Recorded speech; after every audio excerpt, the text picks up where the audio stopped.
Star TV நேயர்களுக்கு அன்பான காலை வணக்கம். இன்றைய தியானத்துக்காக நான் எடுத்துக்கொண்ட திருமறை பகுதி 2 கொரிந்தியர் 5ஆம் அதிகாரம் 6ஆம் வசனம் தொடக்கம் 10ஆம் வசனம் வரை. அதில் நான் 10ஆம் வசனத்தை நான் வாசிக்கின்றேன். ஏனென்றால் சரீரத்தில் அவனவன் செய்த நன்மைக்காவது தீமைக்காவது தக்க பலனை அடையும்படிக்கு நாம் எல்லாரும் கிறிஸ்துவின் நியாயாசனத்திற்கு முன்பாக வெளிப்பட வேண்டும். கிறிஸ்துவுக்குள் அன்பானவர்களே மற்றும் பார்த்து கொண்டிருக்கின்ற அனைத்து நேயர்களே, எங்களுடைய வாழ்க்கையிலே நாங்கள் ஒரு முக்கியமான காலகட்டத்துக்குள் போக வேண்டியிருக்கும். அதுதான் எங்களை நாங்கள் சுயமாக ஆராய்ந்து பார்க்கின்ற ஒரு காலம். அநேகமாக இந்த காலம் எங்களுடைய வயது முதிர்கின்ற பொழுது, வயது போகின்ற பொழுது வருகின்ற ஒரு காலமாக இருக்கும். அந்த நேரத்தில் நாங்கள் எங்களுடைய சிறுபராயம், எங்களுடைய வாலிப காலம், விசேடமாக வாலிப காலத்துக்கு பின் வருகின்ற காலத்தை குறித்து நாங்கள் ஆழமாக யோசிப்போம். அநேகமான நேரங்களில் இந்த காலத்தை திறனாய்வு செய்கின்ற பொழுது, எங்களுடைய வாழ்க்கையின் கடந்து வந்த பாதையை குறித்து நாங்கள் யோசித்து கொண்டிருக்கின்ற பொழுது நாங்கள் மரண வீடுகளுக்கு போவோம். நாங்கள் சில நல்ல காரியங்களுக்கு, திருமண வீடுகளுக்கு போவோம். அந்த போகின்ற எல்லா இடங்களிலுமே எங்களுடைய மனசாட்சி, எங்களுடைய நிலைப்பாடு எங்களோடு பேசிக்கொண்டே இருக்கும். வாசிக்க கேட்ட பகுதியிலே நீங்கள் பார்த்தால், ஏனென்றால் சரீரத்தில் அவனவன் செய்த நன்மைக்காவது தீமைக்காவது தக்க பலனை அடையும்படி நாம் எல்லாரும் கிறிஸ்துவின் நியாயாசனத்திற்கு முன்பாக வெளிப்பட வேண்டும் என்று சொல்லப்படுகிறது. ஆகவே இன்று நீங்கள் தியானிக்க போகின்ற ஒரு முக்கியமான விஷயம் இருக்கிறது. அதுதான், நான் என்னுடைய காரியங்கள், அன்றாட காரியங்களை எடுத்துக்கொள்கின்ற பொழுது கடவுளுக்கு ஏற்புடைய, இயேசு கிறிஸ்துவுக்கு ஏற்புடைய சிந்தையிலா நான் இருக்கின்றேன். பிலிப்பியர் 2ஆம் அதிகாரம் 5ஆம் வசனத்திலே நாங்கள் பார்க்கிறோம் அல்லவா, கிறிஸ்து இயேசுவினுடைய சிந்தை உங்களுக்கு இருக்க வேண்டும் என்று அப்போஸ்தலனாகிய பவுல் சொல்லுகிறார். கிறிஸ்து இயேசுவினுடைய சிந்தையோடு நாங்கள் செயற்படுகின்றோமா? ஒரு காரியத்தை நாங்கள் பேசுகின்ற பொழுதும், வீட்டிலே நடந்து கொள்கின்ற பொழுதும், நாங்கள் வெளியிலே போகின்ற பொழுதும், பணி செய்கின்ற பொழுதும் அந்த சிந்தை, அந்த நிலைப்பாடு எங்களுக்குள் இருக்கிறதா? அன்பானவர்களே, நான் இந்த காலை நேரத்திலே 3 விடயங்களை நான் உங்களுக்கு முன்பாக வைக்கிறேன். அவற்றை குறித்து நாங்கள் எல்லோரும் சேர்ந்து தியானிப்போம். முதலாவது, எங்களுடைய வாழ்க்கை ஒரு நம்பிக்கையின் வாழ்க்கையாக இருக்கிறது. அந்த நம்பிக்கையிலே தான் நாங்கள் எங்களுடைய வாழ்க்கையை முன்னெடுத்து செல்கிறோம். ஆனால் எங்களுக்கு இருக்கின்ற ஒரு பெரிய துணிச்சலான விடயம் என்னவென்றால், இந்த நம்பிக்கை கடவுளுக்குள்ளாக வருகின்ற நம்பிக்கையாக இருக்க வேண்டும். மக்கள் சில வேளை நம்பிக்கை கொடுப்பார்கள். கடவுள் ஏனைய மக்கள் மூலமாக, வீட்டார் மூலமாக, மனைவி மூலமாக, பிள்ளைகள் மூலமாக, தாய் தகப்பன் மூலமாக பேசுவார். ஆனால் எல்லாவற்றுக்கும் மேலாக உண்மையான நிலவரத்தை, சில வேளை இங்கே மனதுக்கு வர்ற எண்ணங்கள், இங்கே சிந்திக்கின்ற விடயங்கள் இந்த உலகத்தின் மனிதர்களுக்கு தெரியாது. ஆனால் கடவுள் ஒருவருக்கு மாத்திரம் தெரியும். ஆகவே அதனால தான் கிறிஸ்து இயேசுவினுடைய நியாயாசனத்திற்கு, அந்த ஆசனத்துக்கு முன்பாக இயேசு உட்கார்ந்து பார்த்து கொண்டு இருக்கிறார். அவர் எல்லாவற்றையும் அறிகிறார். நான் மறைவாக எதை செய்தாலும் அவர் அறிந்திருக்கிறார். ஆகவே நான் கடவுள் பார்த்து கொண்டு இருக்கிறார் என்று சொல்லி ஒரு நேர்மையான வாழ்க்கைக்கு நான் உள்ளிட வேண்டும். இவை முதலாவதாக நீங்கள் யோசிங்கள். நீங்கள் திரும்பினாலும் பார்த்தாலும், என்னை யார் பார்த்தாலும் எனக்கு பிரச்சனை இல்லை, ஆனால் கடவுள் பார்த்து கொண்டிருக்கிறார் என்ற அந்த எண்ணம் உங்களுக்கும் எனக்கும் வர வேண்டும். கடவுள் நேர்மையானதை எனக்குள் எதிர்பார்க்கிறார் என்ற அந்த எண்ணம் உங்களுக்கும் எனக்கும் வர வேண்டும். அப்பொழுதுதான் எங்களுடைய வாழ்க்கை ஒரு நேர்த்தியான வாழ்க்கையாக மாறக்கூடிய வாய்ப்பு இருக்கிறது.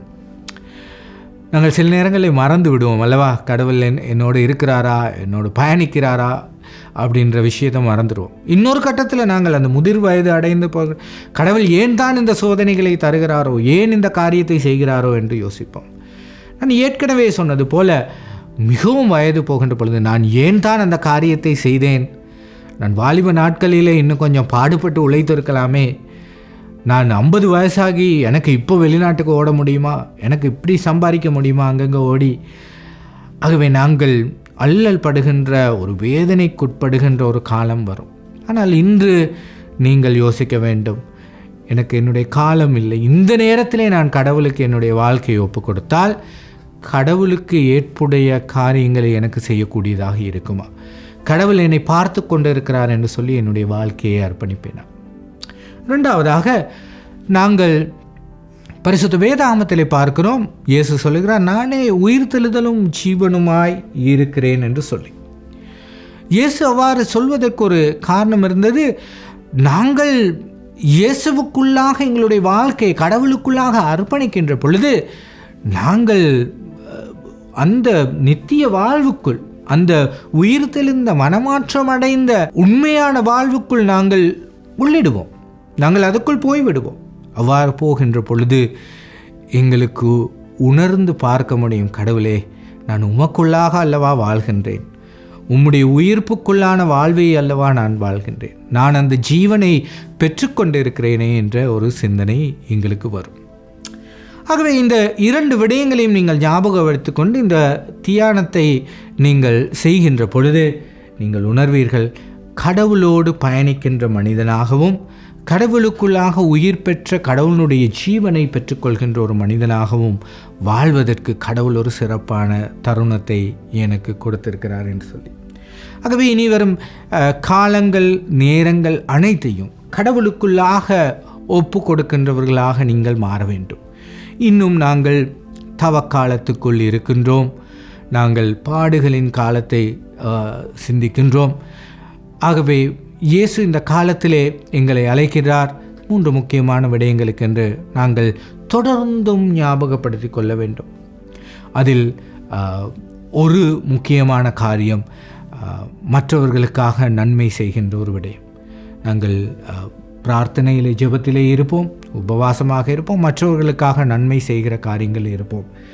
இந்த 2 காரியங்களும் சிறப்பாக இருந்தால், அதாவது நான் கடவுளுக்குள்ளாக புதிதாக்கப்பட்ட ஒரு மனுஷன் என்பதும், நான் கடவுள் என்னை பார்த்து கொண்டிருக்கிறார் என்பதற்காக நான் படைக்கப்பட்டேன் என்ற ஒரு நிலைப்பாடு வருகின்ற பொழுது நான் செய்கிற அனைத்து காரியங்களும் நான் மற்றவர்கள் பார்ப்பதற்காக செய்ய மாட்டேன், கடவுளுடைய பிள்ளையாக முழுவதுமாக மாறிதான் அந்த காரியத்தை நான் செய்கிறவனாக இருப்பேன். அன்பானவர்களே, இந்த காலை நேரத்திலே நீங்கள் அனைவருமே உங்களுடைய தனிப்பட்ட வாழ்வின் சிந்தனைகளை குறித்து நீங்கள் யோசித்து பாருங்கள். நீங்கள் கடவுளுக்குள்ளாக புதிதாக பிறந்த ஒரு மனிதரா? அதே நேரம் கடவுள் எங்களுடைய வாழ்க்கையிலே எல்லா நேரமும் எங்களை பார்த்து கொண்டு இருக்கிறவரா? நாங்கள் வருடம் இந்த தவ காலத்துக்குள் உள்ளிடுகின்ற பொழுது குருத்தோலைகளை எடுத்துக்கொண்டு, அந்த சிலுவைகளை எடுத்துக்கொண்டு, அல்லது எங்களுடைய வீடுகளில் சிலுவைகள் எல்லாம் மாட்டியிருக்கும் அல்லவா, அதனை நீங்கள் யோசித்து பாருங்கள்.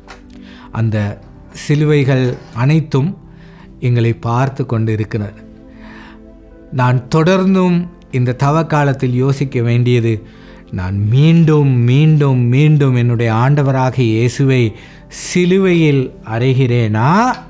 அப்படி இல்லாவிட்டால் நான் சிலுவையினாலே அவர் மாண்டு தன்னுடைய உயிர் தியாகம் செய்து இந்த உலகத்தை மீட்டுக்கொண்டு என்னை மீட்டு கொண்டாரே, அதற்கு ஏற்புடைய வாழ்க்கையை நான் வாழ்கிறேனா?